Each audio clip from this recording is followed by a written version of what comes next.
स्वामी कुठे गेले? त्यांच्यासाठी न्याहारी करून ठेवले मी. कपिलताई, तुम्ही आता बाहेर होता ना? स्वामींना कुठे पाहिलं का तुम्ही? नाही, मी अंगण झाडत असताना तर मला बाहेर जाताना दिसले नाहीत. आत नाहीत, बाहेर नाहीत. स्वामी अंतर्धान पावले की काय? आणि तेही काही न सांगता.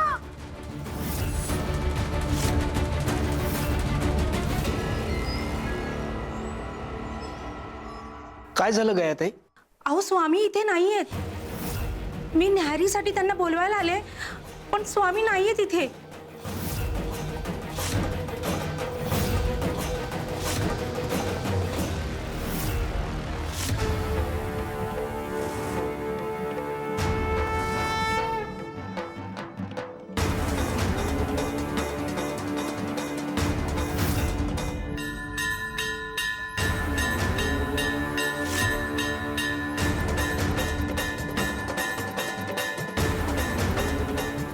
शिव शंकर शंभो.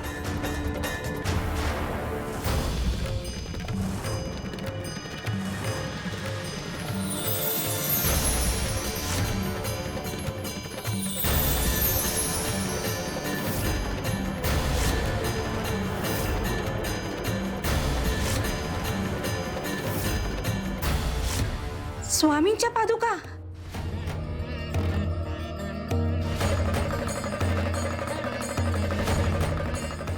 स्वामींच्या पादुका आसनावर? या पादुका तर नेहमी आसनाखाली असतात. कपिला माई, शांत व्हा.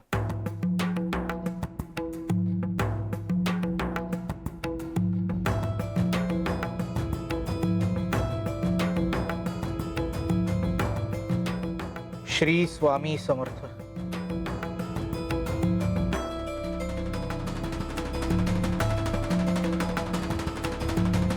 बाळप्पा भाऊ, ही लीला नेहमीसारखी वाटत नाहीये. काहीतरी गूढ आहे यामध्ये. गोपाळ बुवा, स्वामींचं अंतर्धान पावणं आपल्यासाठी नवीन नाहीये, पण हे अंतर्धान पावणं काहीतरी वेगळं आहे असं वाटतंय. पादुका आसनावर प्रकट झाल्या, यात काही दैवी संकेत तर नसेल ना? पण नेमका काय संकेत असावा बाळप्पा भाऊ?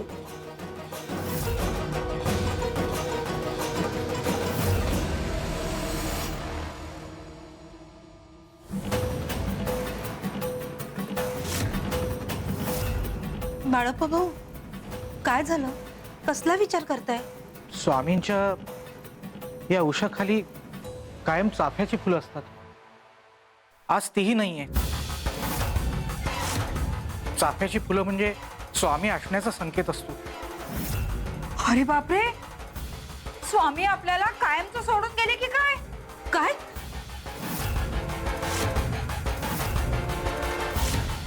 स्वामी कायमचे? कपिलताई, अहो काहीतरी काय बोलताय? स्वामी असं कधीच करणार नाही. गयाताई, कृपा कधी कधी अदृश्य होते, तेव्हा भक्तीची परीक्षा सुरू होते. स्वामी कुठेही गेले नसतील. पण ही वेळ काही साधी वाटत नाही. स्वामी न सांगता जातात तेव्हा ते हरवलेले नसतात. ते श्रद्धेला शोधाचा मार्ग दाखवत असतात. आणि भक्त जेव्हा शोध घेतो तेव्हा त्याला समजतं स्वामी स्थान सोडत नाही, ते फक्त रूप बदलतात. बाळप्पा भाऊ, कसला विचार करताय? आज स्वामींनी फुलांच्या सुगंधाबरोबर आपली उपस्थितीही मागे घेतली. कदाचित नवं स्थान, नवं रूप, कदाचित कुठल्या तरी नवीन भक्तासाठी ते गेले असतील.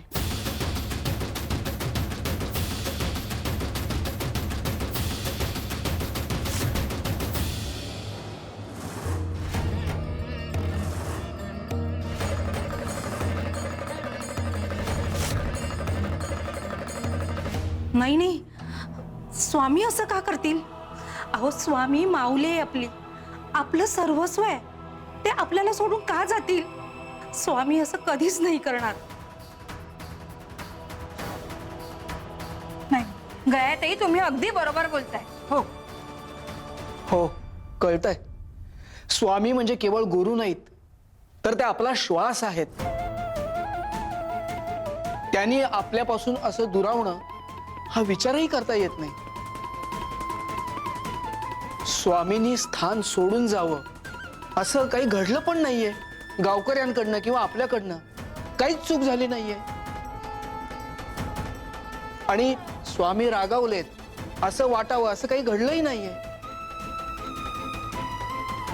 आणि स्वामी नेहमी म्हणतात, भक्ती जिवंत असेल तिथेच मी असेन. पण मग प्रश्न येतो की आपण कुठे भक्तीत कमी पडलोय का? आणि त्यांचं असं अंतर्धान पावणं म्हणजे नव्या लीलेचा काही प्रारंभ आहे का? स्वामींचं मौनही कधी कधी वचन असतं. कदाचित हा संकेत असेल आपल्या शोधयात्रेला सुरुवात करण्याचा. हो, पण स्वामींना कुठे शोधायचं? म्हणजे ते कुठे गेलेत आपल्याला काहीच माहित नाही. स्वामी अदृश्य झाले असले तरी ते हरवले नाहीये. हो, इथेच कुठेतरी असतील ते. आणि आपल्याला या गोष्टीचा मागोवा घ्यावाच लागेल. त्यांचं जाणं हा शेवट नाही, हा आरंभ आहे. श्रद्धेच्या परीक्षेचा आरंभ आहे असं मला वाटतंय. बाळप्पा भाऊ, आपल्याला स्वामींच्या जाण्याचं कारण शोधावं लागेल. ते असे मौन का झाले त्यासाठी त्यांच्या लीलेचा अर्थ आपल्याला समजून घ्यावा लागेल. आणि स्वामींना या स्थानावर पुन्हा आणायचं असेल तर श्रद्धेनं, भक्तीनं त्यांचा शोध घ्यावा लागेल. गोपाळ बुवा, अगदी खरं बोललं. आपल्याला स्वामींना शोधायलाच हवं.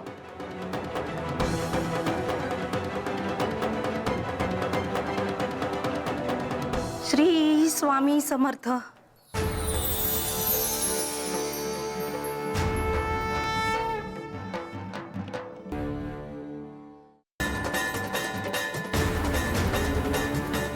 बागे हळे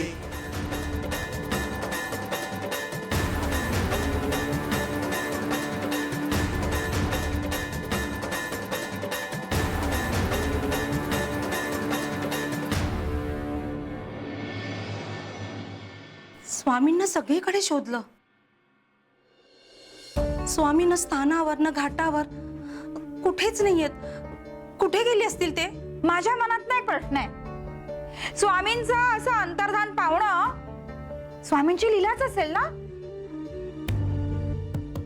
कपिलताई, त्यांचं प्रत्येक पाऊल पडतं तो आपल्यासाठी एक संदेशच असतो.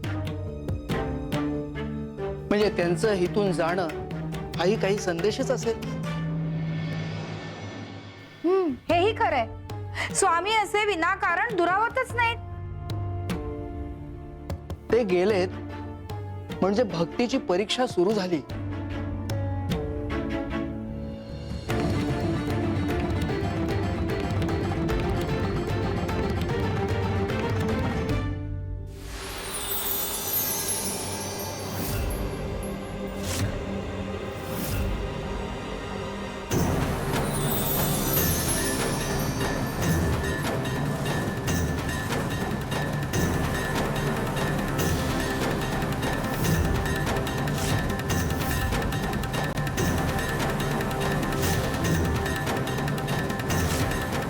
ही शिळा आसनावर कशी काय आली?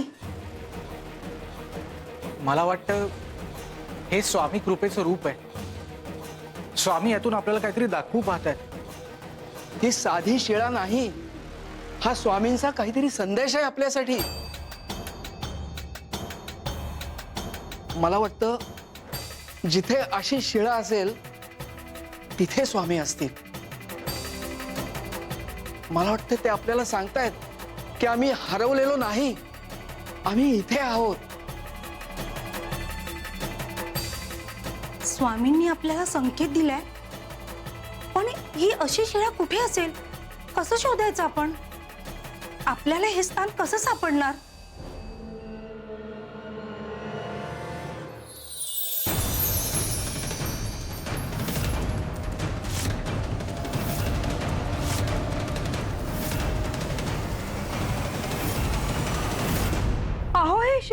वर्ष झाली.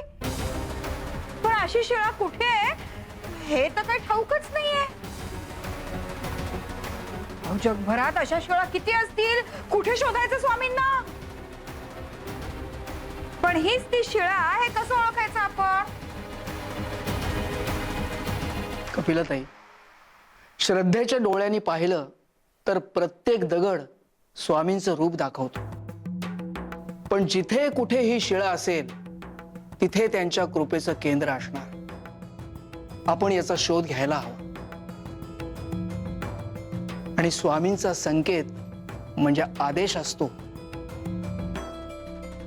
पण पुन्हा प्रश्न तोच उरतो, स्वामी नक्की त्या ठिकाणी गेलेत का? पण ही लीला आपल्या मनाला दिशा देण्यासाठी असेल तर? कदाचित दोन्हीही.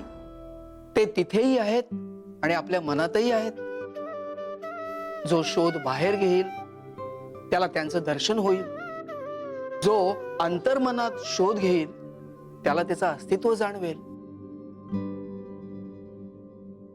शिळा नाहीशी झाली, पण जणू मनात उमटून राहिली.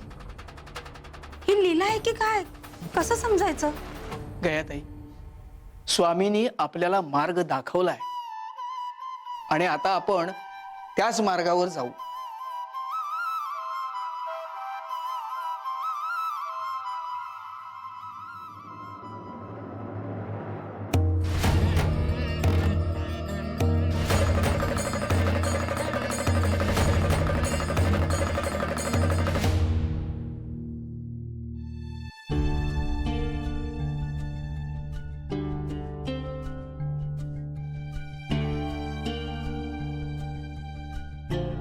दोन दिवस झाले काही खाल्लेलं नाहीये. थोडं खाऊन जागावं की उपवास करून मेलेलं बरं. काय करू काय कळेल.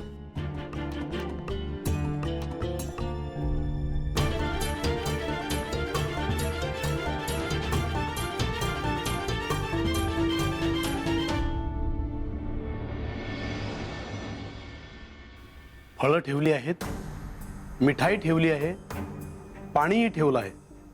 एकदा बघून येतो. आता पकडलं गेलो तर फौजदाराकडे देतील हे.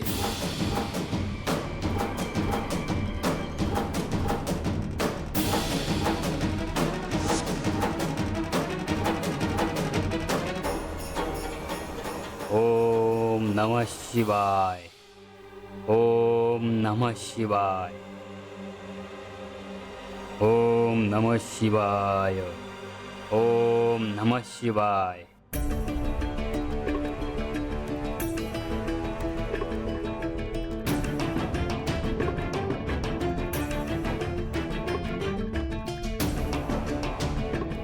या पवित्र स्थळावर आज कोणी सिद्ध पुरुष विराजमान झालेत बहुतेक.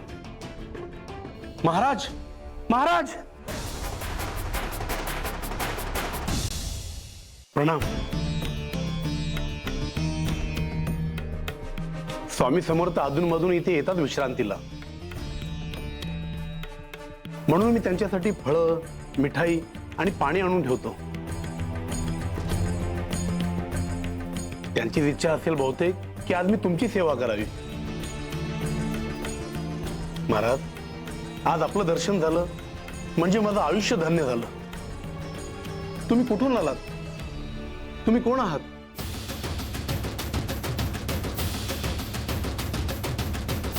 काय सांगू याला. भुकेनं व्याकुळ झालं म्हणून चोरी करत होतो. गावोगावी हिंडत होतो. जगण्यासाठी हे नाटक केलं. पण तुम्ही मला सिद्ध पुरुष समजलात. महाराज, इथे येण्याचं प्रयोजन सांगाल का? मी गुरुच्या शोधात आहे. कधी भेट होईल ठाऊक नाही. मग समजा तुम्ही योग्य ठिकाणी आला आहात. स्वामी समर्थ इथे येत असतात आणि त्यांच्यासारखा दुसरा गुरु कोणी नाही. म्हणजे आज तुमचा शोध इथे संपेल.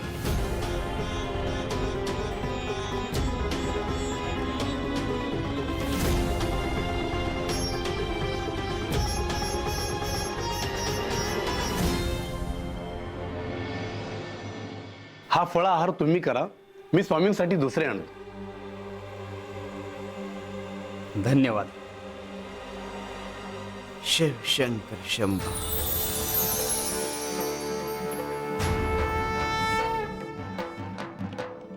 स्वामी याला फक्त फळ आणि मिठाई देऊ नकोस. तर आता तुझ्याकडे जेवढं धन आहे ते सगळं द्यायला. याला तीर्थाटनाला जायचंय, धन लागेल, दे. जशी आपली आज्ञा स्वामी.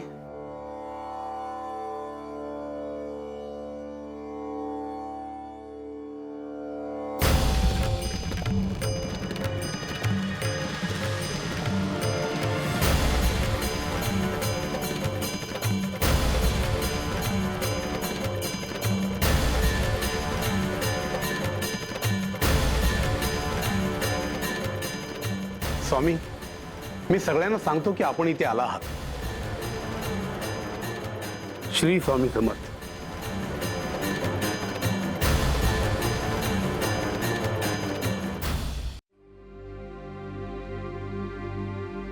गणू, या पुढे चोरी करावी लागणार नाही. तू मगाशी बोलून गेलास ते गुरुच्या शोधात आहेस. स्वामी, माझं नाव तुम्हाला कसं ठाऊक? आजपासून आम्ही तुझे गुरु. बागे हळदीतल्या या पवित्र ठिकाणी आलास. तुझ्या आयुष्यातले उर्वरित भोगही संपले. स्वामी, तुम्हाला सगळं ठाऊक होतं. मी चोरी करत होतो. तुम्हाला सगळं ठाऊक असूनही तुम्ही मला शिक्षा न देता धन दिलं. मी खरंच धन्य आहे स्वामी. वरवरची समज देऊन काही उपयोग नाही. आत्मसाक्षात्कार होणं गरजेचं असतं. ज्या क्षणी तुला धन मिळालं त्या क्षणी तुला आत्मसाक्षात्कार झाला की खोट्याची आस धरण्यापेक्षा खऱ्याची आस धरणे शहाणपणात असतं. स्वामी, आता तुम्हीच सांगा, काय करू मी? आता खरंच तीर्थाटनाला जा. तिथून आल्यावर गृहस्थाश्रमाला लाग, भक्ती कर, तुझा उद्धार होईल. स्वामी, आज माझा पुनर्जन्म झाला. या बागेहळ्ळीत आलो म्हणून माझं जीवनच बदललं. मी हे स्थान कधीच सोडणार नाही. स्वामी, तुम्ही उद्धार केलात माझा. आज जसा तुला आत्मसाक्षात्कार झालाय तसाच अनेकांना घडवायचा आहे. शिव शंकर शंभो.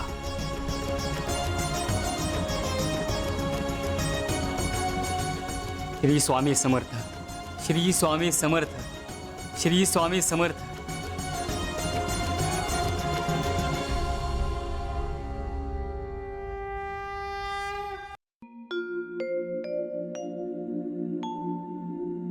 श्री स्वामी समर्थ.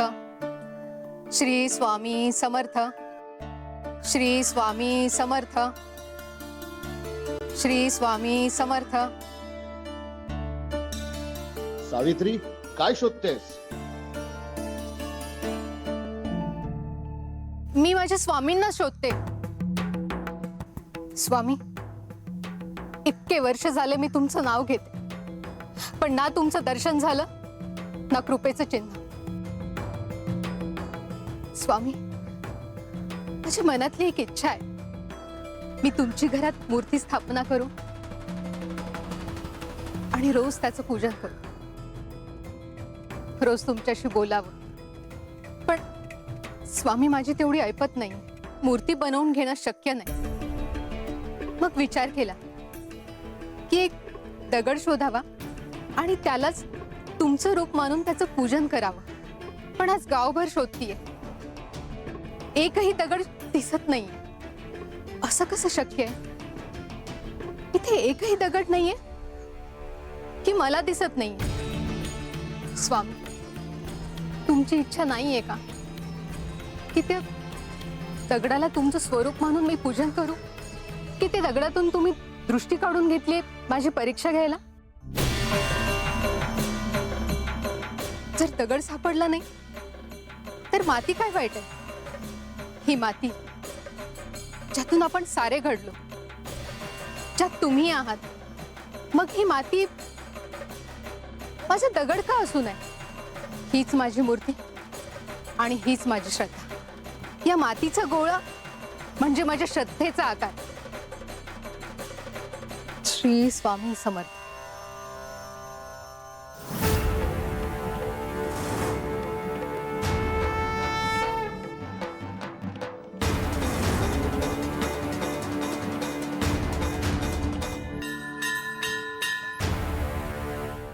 स्वामी, दगड नाही सापडला,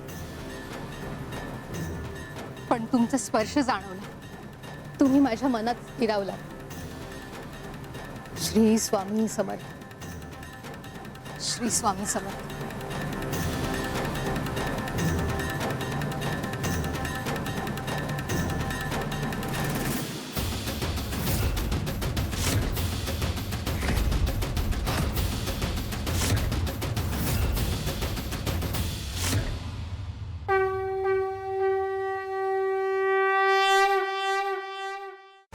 बाळांनो, आपल्या खांद्यांना आव्हानं पेलण्याची सवय झाली की आपली पावलं सुद्धा आपोआप संघर्षाकडे वळू लागतात. शिवारी शंकर, नमामि शंकर, शिवशंकर शंभो. हे गिरिजापती भवानी शंकर, शिवशंकर शंभो.